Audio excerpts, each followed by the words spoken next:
before we jump into how that happened, let me rewind. My best friend and I were recently in Salzburg, Austria, the birth town of the prolific Wolfgang Amadeus Mozart. And we had a Sachertorte. It is like the most famous cake in Austria. Court battles have been fought over it, even legal codes around what you can call a Sachertorte. Anyways, the Sachertorte we had was at this super high-end cafe, like the best house in town. Amazing for people watching and great to be seen, as if that wouldn't matter to us. But what we got served as Sachertorte does not honor the name in my humble opinion. Here, see for yourself. This is not a Sachertorte. A Sachertorte should have a chocolate coating that cracks. Your own fault, one would think. Who eats Sachertorte in Salzburg? In Salzburg, you're supposed to stick to Mozart's balls. By the way, that is not Mozart on his ball. Because we both love chocolate cake, and Sachertorte is like the best chocolate cake. Let me know what your favorite chocolate cake is down in the comments below. Disappointed, we returned home, and I decided to try to make a Sachertorte myself. Turns out that I'm not the best at making Sachertorte. At least the chocolate coating was amazing, probably due to the fact I used some really high-end Swiss chocolate for that. Which is always gold advice, using amazing ingredients that could stand their ground on their own, that is.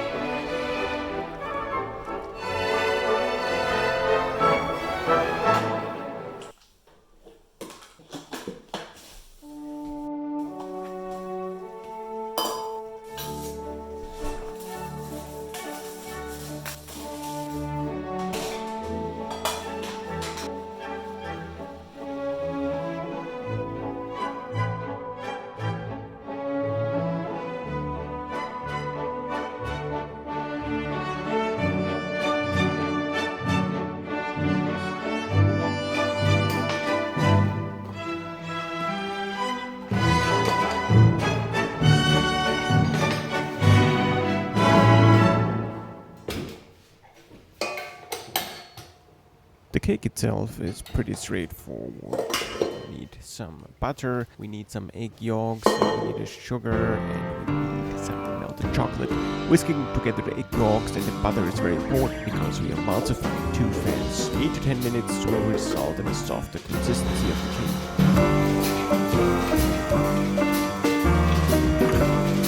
Then we add the dry ingredients that we mixed all together in a bowl before.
Whites without sugar first. The egg white will become heavier and more difficult to whip at area.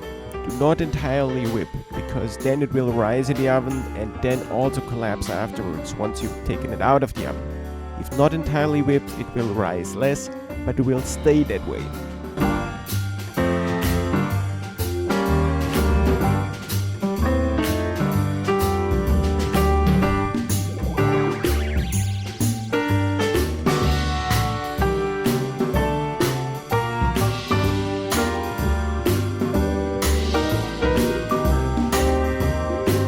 So I used a silicone foam, which I should not have.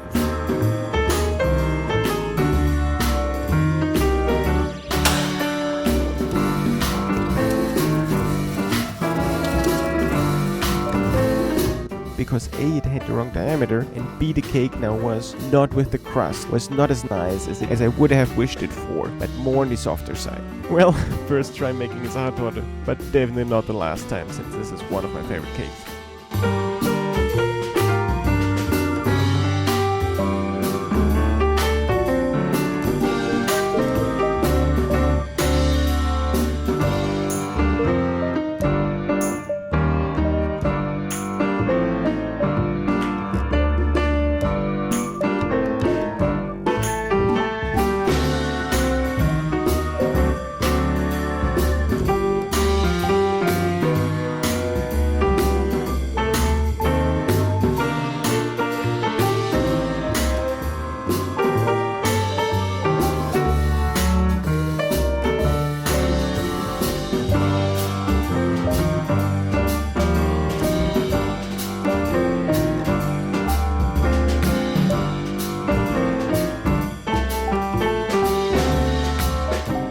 If you are going to bake a Sachertorte yourself, let me know down in the comments, maybe even with some comments on how I can improve mine.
Well, the results are in. I like the fluffiness of their cake a lot better. I wish my Sachertorte would be that fluffer. Liked the real chocolate on mine a lot better. It cracks, and it's an indicator for some solid chocolate coating and not some cake frosting. But it's cooking alright.